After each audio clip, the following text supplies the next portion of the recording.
ng'omu ku kaweefube okutereeza obulamu bw'abasumba basumba endiga ng'emitima gibaliwamu. Bano okuva mu bitundu by'eggwanga eby'enjawulo abeegattira mu kibiina kyabwe ekya National Fellowship of Born Again Pentecostal Churches in Uganda basinkanye okutema empenda mwe banayita okwekulaakulanya kibataasa okunyomebwa n'okubayita abasabiriza. Ngenda kubanga mobilizinga for spiritual, economic and social transformation programs. Bana bakulembeddwamu omulabizi waabwe mu Kampala Patrick Musoke bakuŋŋaanidde ku kanisa ya Jericho Breakers esangibwa ekyebando ng'eneesumbibwa omusumba Joseph Sekate nga wabaddewo n'okuteekateeka abasumba abajja abagenda okutuuzibwa olunaku olw'enkya ku mukolo ogugenda okuyindira ku Road Development Center Makerere nga Ssaabaminisita w'eggwanga Nairobi Nabanja Musafiri yasuubirwa okuba omugenyi omukolo. Enteekateeka enkya olunaku lw'enkya lunaku lwa Bishop Musoke awamu n'executive yonna be baayitamu okubeera nga be batukulembera mu Kampala region.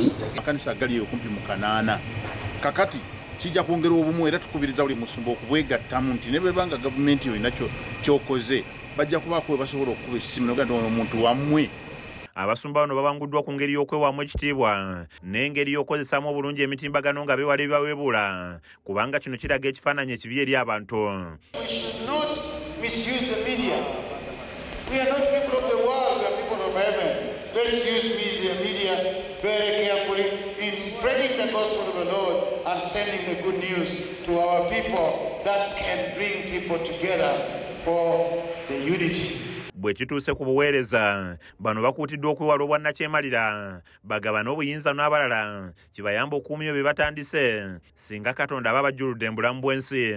Omulabirizi Patrick Musoke n'omumyuka we David Kapyate balambululidde abasumba ku nteekateeka zibagenda okussaako ennyesira omuli ensasula y'abasumba n'okubateerawo enkola mu buli kanisa nga singa omusumba awummula abaako n'ensako emuweebwa okumuyambako mu bukadde bwe. Y'ensako y'abasumba mu nsako y'abasumba eno nga mubaamu twagala okulaba nga etandikiranga ku miliyoni 5 eri abasumba abatasasula musaala ke kantu ekkanisa kesobola okutereka ku lw'omusumba ate banka n'emuteerako amagoba. Tujja bbanga tubeetaagira ddala okubanga bavaayo kubanga era omukkiriza aba ayonka ku ekyo ekiri ku musumba we. Mu birala mwe muli okukolera wamu n'okuteekawo enkolagana mu zibbanka ez'enjawulo okulaba ng'ekkanisa ezipangisa ebifo we ziri ziyambibwako zisobole okugula ettaka ery'enkalakkalira. Twagala okuyamba amakanisa okufuna ettaka amataka g'obwannannyini naddala amakanisa agapangisa. Tujja kubanga tukolagana nga tuleeta omuntu ono abadde mu bukulembeze newankubadde nga ku luno teyayita oyo tujja mwetaaga kubanga alina ideas kwe tusobola okuzimbira.